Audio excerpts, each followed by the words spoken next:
Bismillahirrahmanirrahim. Assalamualaikum warahmatullahi wabarakatuh. Alhamdulillahirrabbilalamin. Pada kesempatan kali ini saya kembali akan membahas mengenai materi fisika SMA kelas 12, yaitu mengenai listrik statis untuk part yang ketiga. Hukum Gauss, garis-garis gaya listrik. Medan listrik dapat divisualkan dengan menggunakan garis-garis medan listrik. Biasanya ada juga yang menyebutkan garis-garis gaya listrik atau GGL. Ini vektor garis-garis gaya listrik. Gambar bisa kita lihat. Ada 3 hal tentang garis-garis medan listrik yang perlu kita ingat. Yang pertama, garis-garis medan listrik tidak pernah berpotongan. Yang kedua, garis-garis medan listrik selalu mengarah radial keluar menjauhi muatan positif dan radial ke dalam mendekati muatan negatif. Bisa kita lihat di gambar sebelumnya. Kemudian yang ketiga, tempat di mana garis-garis medan listrik rapat menyatakan tempat yang medan listriknya kuat, sedangkan tempat di mana garis-garis medan listrik renggang menyatakan tempat yang medan listriknya lemah.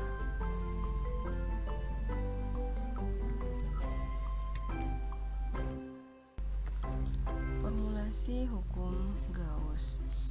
Teknik sederhana untuk menentukan kuat medan listrik bagi distribusi muatan kontinu dikembangkan oleh Carl Friedrich Gauss pada tahun 1777 sampai 1855.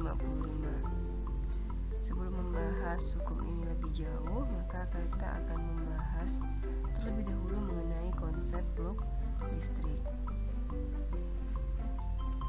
Flux listrik didefinisikan sebagai jumlah garis-garis medan listrik yang menembus tegak lurus suatu bidang.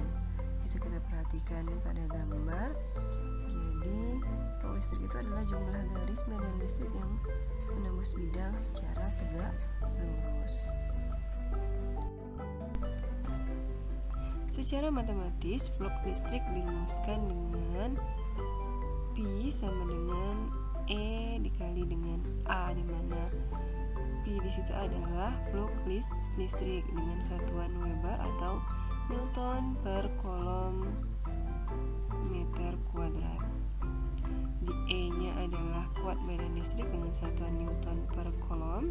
Kemudian A adalah luas bidang dengan satuan meter kuadrat. Jika garis-garis medan listrik menembus suatu bidang dengan tidak tegak lurus, maka flux listrik dapat ditentukan dengan Pi sama dengan EA cos theta, di mana theta adalah sudut yang dibentuk oleh garis medan listrik dengan garis normal bidang N. Contoh soal, hitunglah jumlah garis medan yang menembus suatu bidang persegi panjang yang panjangnya 30 cm dan lebarnya 20 cm. Bila kuat medan listrik homogen sebesar 200 Newton per kolom dan arahnya, yang A searah dengan bidang, yang B membentuk sudut 30 derajat terhadap bidang, C tegak lurus terhadap bidang. Ya, kita selesaikan.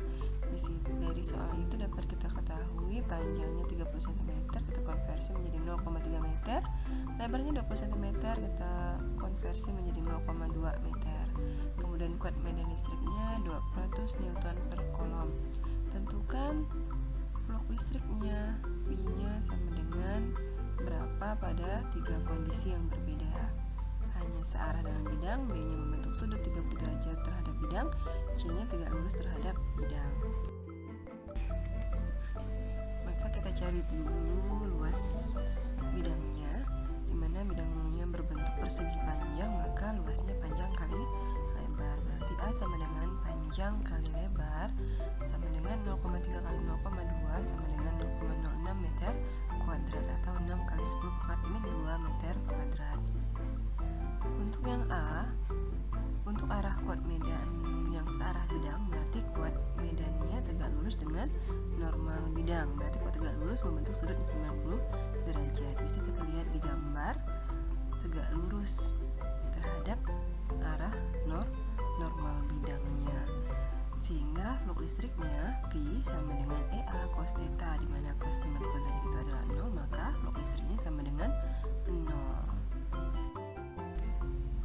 Yang B, untuk kuat medan listrik yang membentuk sudut 30 derajat terhadap bidang, berarti arah kuat medannya membentuk sudut 60 derajat terhadap normal bidang. Kita lihat gambar membentuk sudut 30 derajat terhadap bidang, berarti 60 derajat terhadap arah normal bidang.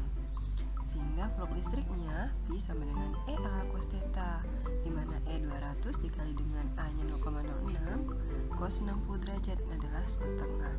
Berarti 200 kali 0,06 dikali dengan setengah dapatlah 6. C, untuk kuat medan listrik yang tegak lurus bidang, berarti arah kuat medannya sejajar dengan normal bidang, membentuk sudut 0 derajat. Maka flux listriknya sama dengan EA cos theta, di mana E sama dengan 200 dikali 0,06 dikali dengan cos 0 derajat. Cos 0 derajat itu adalah sama dengan 1, sehingga dapatlah 12 Weber. Bisa kita lihat dari gambar, dia sejajar dengan bidang, berarti 0 derajat terhadap arah normal bidangnya. Dari konsep flux listrik yang telah kita bahas di atas, maka Gauss merumuskan hukumnya yang berbunyi jumlah garis-garis medan listrik flux listrik yang menembus suatu permukaan tertutup sama dengan jumlah muatan listrik yang dilingkupi oleh permukaan tertutup itu dibagi dengan permitivitas udara epsilon 0.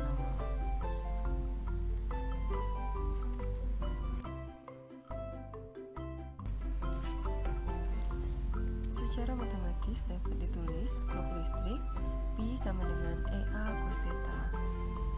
P sama dengan jumlah muatan dibagi dengan epsilon 0, di mana A itu adalah luas permukaan tertutup dengan satuan meter kuadrat. Theta sudut antara E dengan arah normal bidang N. Kemudian Q adalah muatan total dengan satuan kolom. Epsilon 0 adalah permitivitas udara, besarnya 8,85 kali 10 pangkat min 12 Newton meter kuadrat per kolom kuadrat. Semoga video kali ini bermanfaat.